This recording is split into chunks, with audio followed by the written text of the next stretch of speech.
لو اديتك كوبايه واديتك بالونه وقلت لك عايزك تشيل الكوبايه دي عن طريق البالونه، يعني تحط البالونه على الكوبايه كده وبعدين تشيل البالونه فتشيل معاها الكوبايه، اول حاجه هتيجي في دماغك ان الموضوع فيه خدعه او في حاجه المفروض ان احنا نعملها، او مثلا ان انت تدخل البالونه في الكوبايه بالعافيه فتخليها تضغط على الكوبايه من هنا فتقدر ان انت تسحبها. الكلام ده فعلا منطقي، بس ازاي بقى نعمل الطريقه دي؟ هنجيب ورقه ونولعها بالمنظر ده ونحطها جوه الكوبايه، وبعد كده هنقفل مدخل الاكسجين زي ما انت شايف اللي بيحصل قدامك دلوقتي، ان البالونه تدخل جوه الكوبايه. طيب معنى كده ان احنا لو شلنا البالونه بالمنظر ده، البالونه فضلت ضغط على الكوبايه وسحبه الهواء زي ما انت شايف المنظر اللي قدامك، البالونه شايله الكوبايه وده عن طريق فرق الضغط. تعالى كده نفكر نشيلها.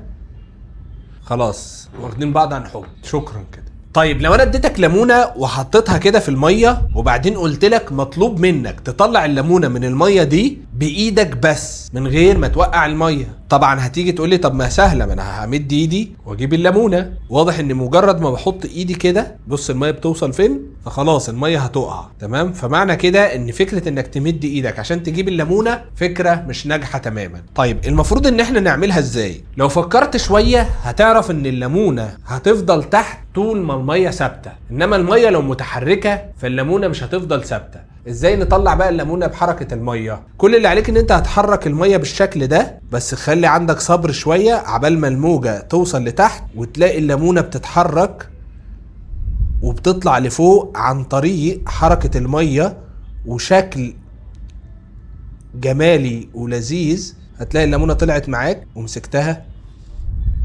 لو عجبتك الفكره جربها بنفسك وقول لنا عرفت تعملها ولا لا، بس اهم حاجه ما تنساش تعمل لايك وفولو علشان التجربه الجايه اغرب.